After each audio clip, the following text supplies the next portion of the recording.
آقا کریم نے صفوں کو سیدھا کرنے کی تلقین کرتے ہوئے کہا کہ مت سمجھنا کہ میں صرف آگے دیکھ رہا ہوں، میں آگے بھی دیکھ رہا ہوں، میں پیچھے بھی دیکھ رہا ہوں، تمہارے رکوعوں کو بھی دیکھ رہا ہوں اور دلوں میں پیدا ہونے والے خشوعوں کو بھی دیکھ رہا ہوں۔ یہ حضور کی نظر کا کمال ہے۔ اور حضرت عبداللہ ابن عباس رضی اللہ تعالیٰ عنہ فرماتے ہیں کان رسول اللہ صلی اللہ علیہ وآلہ وسلم یرا فی اللیل فی الظلمہ کما یرا فی النہار فی الضوء۔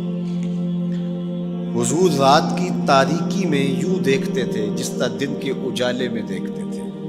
میں نہیں دیکھ سکتا، یہ دیکھو یہ روشنیاں ہیں، یہ لائٹیں لگی ہوئی ہیں اور میں یہاں سے دیکھ رہا ہوں، اگر یہ چراغاں ختم ہو جائے، یہ روشنیاں بجھ جائیں تو وہ دور چیزیں لکھی ہوئی ہیں وہ تو دکھائی نہیں دے گی، یہ کتاب میری جھولی میں بھی ہوگی میں پھر بھی نہیں دیکھ سکوں گا، اس لیے کہ میری آنکھیں نور ہیں، لیکن یہ اتنی دیر تک نہیں دے سکتی جب تک یہ خارج کی روشنی بھی موجود نہ ہو۔ لیکن حضور سراپا نور ہیں، حضور ظلمت میں بھی دیکھتے تھے، روشنی میں بھی دیکھتے تھے۔ چونکہ میری آنکھیں ان روشنیوں کی محتاج ہیں، کائنات کی ساری روشنیاں شمس و قمر بھی میرے حضور کے محتاج ہیں، اس لیے حضور علیہ الصلوۃ والسلام شمس و قمر کی روشنی کے محتاج نہیں تھے۔ حضور کی مبارک آنکھیں جو ہیں وہ اندھیرے میں بھی دیکھتی تھی اور حضور کی آنکھیں روشنی میں بھی دیکھتی تھی۔ آقا کریم علیہ السلام نے ایک موقع پہ ارشاد فرمایا وَإِنَّ مَوْعَدَكُمُ الْحَوْض وَإِنِّي لَأَنظُرُ إِلَيْهِ مِن مَقَامِي هَٰذَا، بخاری مسلم باقی کتب حدیث میں موجود۔ فرمایا کہ تمہارا جو حوض کوثر پر وعدہ ہے جہاں میں تمہیں جام بھر بھر کے دوں گا، فرمایا میں یہاں کھڑا ہوں اور یہاں کھڑے ہو کے اس کو دیکھ رہا ہوں۔ حضور یہاں کھڑے ہیں اور وہاں دیکھ رہے ہیں۔ ایک دن حضور صلاۃ الاستسقاء پڑھا رہے تھے، جب بارش نہ ہو رہی ہو تو اس کی جو نماز پڑھائی جاتی ہے اللہ کے حضور دعا کرنے کے لیے تو اس کو صلاۃ الاستسقاء کہا جاتا ہے۔ ام المومنین سیدہ عائشہ رضی اللہ تعالیٰ عنہ سے مروی ہے۔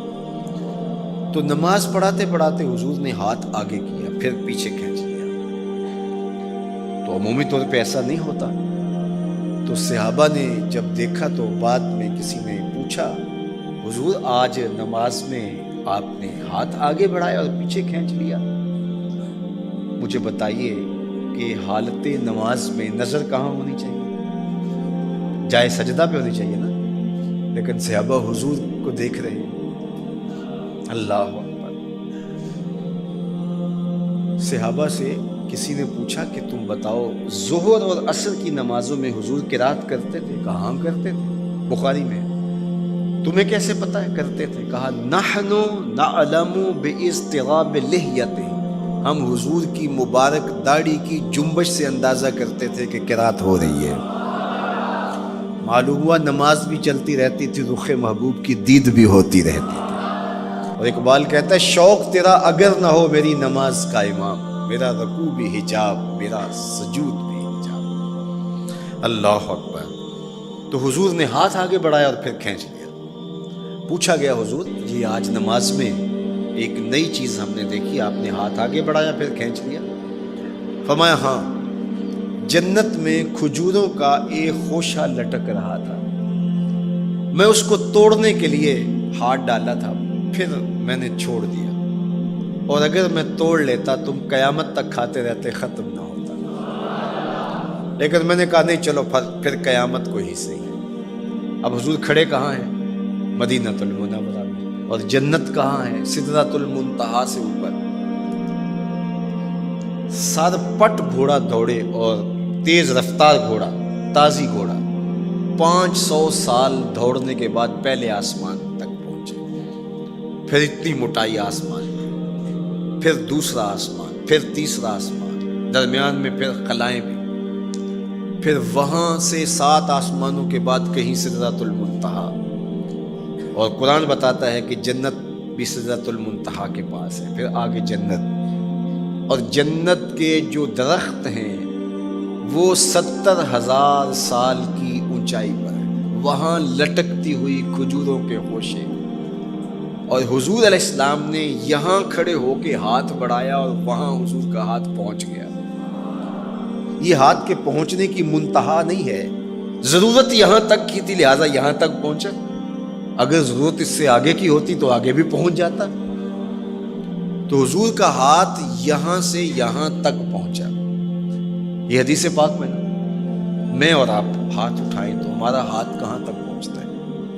5 فٹ قد ہے تو 3 فٹ اوپر ہاتھ پہنچ جائے گا، تو ہمارا ہاتھ 8 فٹ تک پہنچے گا، زمین سے 8 فٹ تک. چلو کسی کا 9 فٹ تک پہنچے گا، کوئی چھلانگ لگا کے اچھل کے اوپر لے جائے گا تو 10 فٹ تک پہنچ جائے گا. البتہ ہماری نظر بہت تیز ہے. ہماری نظر پہلے آسمان کے ٹمٹماتے ہوئے ستارے دیکھتی، دوسرے آسمان کے ستارے بھی دکھائی دیتے، تیسرے آسمان کے ستارے چاند سورج میں دکھائی دیتے. ہمارا ہاتھ 3 فٹ تک یا 10 فٹ تک پہنچتا ہے، نظر تیسرے آسمان تک پہنچتی ہے. اور جس کا ہاتھ جنت تک پہنچتا ہے اس کی نگاہ کہاں تک پہنچتی ہوگی، اس کی نظر کا کمال کیا ہوگا. اس لیے فرمایا انی ارا ما لا ترون واسمع ما لا تسمعون.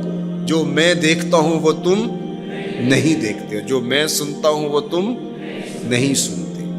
اپنے حواس کو نبی کے حواس پر قیاس کرنا یا نبی کے حواس کو اپنے حواس پہ قیاس کرنا سوائے جہالت کے اور کچھ نہیں ہے. چے نسبت خاک را بعالم پاک، کہاں ہم کہاں ان کی ذاتیں بابرکات. اس لیے فرمایا انی ارا ما لا ترون واسمع ما لا، جو میں دیکھتا ہوں وہ تم نہیں دیکھتے اور جو میں سنتا ہوں وہ تم نہیں سنتے. اللہ اکبر. ہماری آنکھیں تو چمکتے ہوئے سورج کو دوپہر کے وقت نہ دیکھ پائیں، چندھیا جائیں، آنکھوں میں پانی اترنے لگے، اور محبوب کی آنکھیں بے حجاب دیدار رب کریں. اور قرآن کہے ما زاغ البصر وما، آنکھ چندھیائی بھی نہیں اور حد ادب سے تجاوز بھی نہیں کیا.